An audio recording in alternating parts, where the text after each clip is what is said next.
prej ambicjes së lartë është që njeriu në mënyrë praktike me adhurime ta shpreh falënderimin dhe mirënjohjen ndaj Allahut subhanahu wa taala. Domethënë se Allahu t'jep ndonjë begati,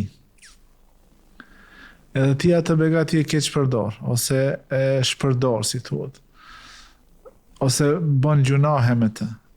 Kjo nuk është shenjë e adhurimit apo falënderimit ndaj Allahut. Ambicjet e larta i kanë pas besimtar, nga se ka ditë këtë Allahu e ka treguar në Kur'an se besimtar nëse nuk shkon përpara, ai kthehet mbrapa. Nuk ka diçka që quhet tash jam pauzë në këtë vend edhe nuk shkoj as përpara as mas.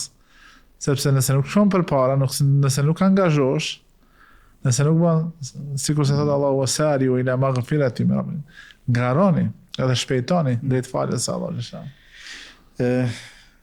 Hadithin që e përmende, më thonë është në kohën periudhën me dinasë. Janë me obligime. Edhe, si që theksove, natër është ngritë. Mirë për këtë shiko këtë ibadet personal. Edhe vullnetar. Edhe pse ai, si pejgamber, ju ka bë obligim. Edhe sahabët vetëm i kanë nxitë, më fal. Aishën e ka pas bashkëshortën e vet. Ata Aishën kam qenë shtrit. Kur ka dash me bosejtë mi ka marr kamt, i ka lëvizë, çaj shpia vogël. Po, do ambicia nuk ka qenë për kësaj dunjaje. Këtu du ta ndërlidhi pak. Në çfarë kushte, më thot Aisha po më merr kambët, me liru vend me bosejtë. Edhe gjithat namazat janë ajt, ajo shtritja ka pa kambët të ajt të pejgamberit alayhis salam, edhe kjo duhet gjatë kohë me të ajnë kam. Gjatë kohë duhet, për pak nuk ajnë kam. Mirë, çka e ka shtyp pejgamberi? Kaç, domethënë, kaç. Ai ka thonë përgjigjen. Aisha, domethënë, pa Allah më pas ka fal gjunahet të kaluara dhe të ardhshmet. Ma pas ka thonë këtë Allah subhanahu wa taala. Më ka tregu se unë me umetin tim do të jemi në xhennet. Ma ka thonë këtë informat paraprakisht. Të hapë dera në xhenet për mua. Çashtë, do thonë shefat tisën. Mirë, tash këto pejgamberi, ati keq përdor këto, ai shtrijo, ai sigurova unë.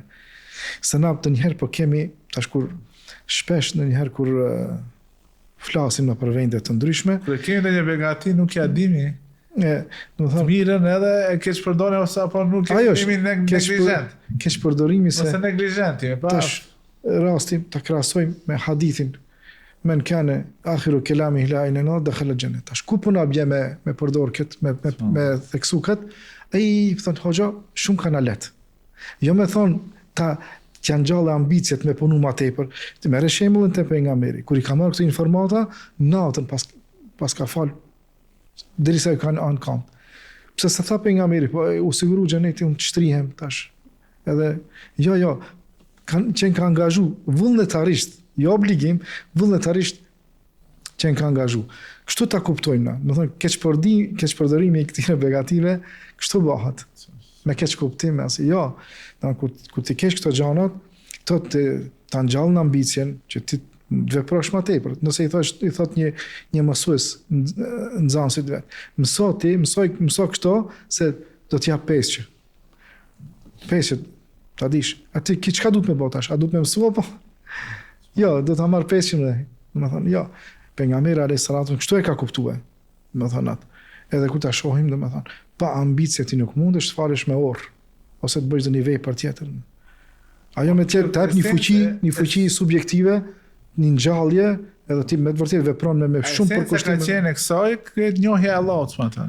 Edhe bindja edhe besimi i tij pa luhatshëm në Allahun subhanuhu wa taala. Kjo njohja e Allahut ndodh nëpërmjet informatave, domethënë se na nuk e shohim nëpërmjet çështjen e kërkimit të diturisë. Po më kujtu edhe një thënie të Omerit radhiyallahu anhu, të cilën së bashku inshallah e komentojmë. Thot mos e nënvlerësoni ambicien e lartë. Se shumë prej njerëzve thot nuk i kanë arritur pozitat e larta në xhenet për shkak se nuk kanë pas ambicie, ma kanë indom himmen. S'kan pas ambicie as aspiratat e larta. Që do të thonë se besimtari që e njeh Allahun subhanahu wa taala, e njeh mëshirën e tij, vazhdimisht synon që të arrijë atë që është më e larta, më e mira, më e plota. Do thonë tash ta bëjmë një krahasim me këtë dunjë. Dikujt i ofrohet një pasuri, e cila është e konsiderueshme, vetura e mirë, shtëpia e mirë. Shpeshherë, pas një kohe, ai kërkon diçka që është, se ka pa diçka që është më e mirë, po. Ashtu. A nuk është e udhës që ti nëse dëgjon për begatitë e xhenetit, për zitet e larta në xhenet.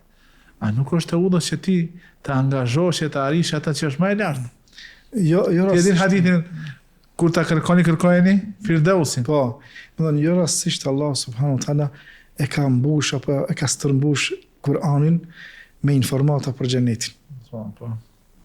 Si në aspektin e hurive, si në aspektin e ushqimeve të ndryshme, fryteve të ndryshme, begati të panumërta, nuk është shihet fundi, kënaqësi, informata se aty nuk ke smundje, nuk ke mërzi, nuk do gjona që kemi do përjetime në dunja.